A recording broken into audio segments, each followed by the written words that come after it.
So why is it important to talk about the 4 C's of selection?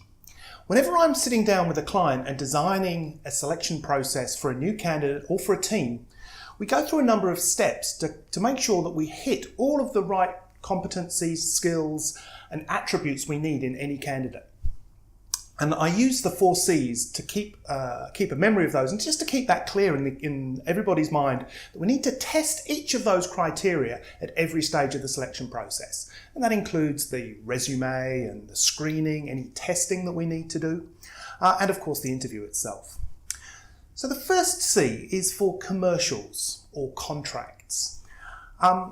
Really a lot of that is done in the actual framing of the job, but it covers things like, can they afford you as a candidate? Are you bounded by any contractual obligations from a previous employer that mean you can't work there? So they really use the commercial framework to see whether or not you can fit into what they think is value for the role and what you can offer. The second C is competency or capability.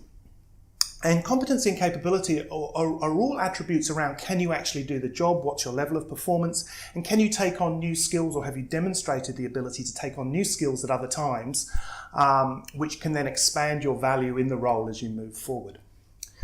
Now, the last 2 C's are the ones that really are tested quite heavily at interview time.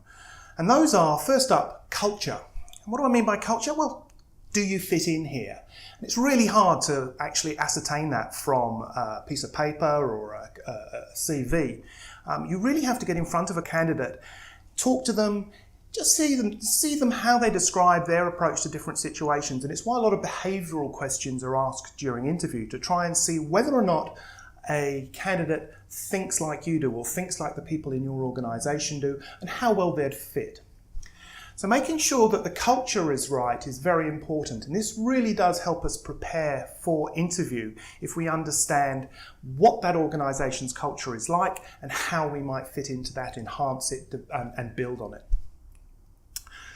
The 4th one's an interesting one. It's called commitment.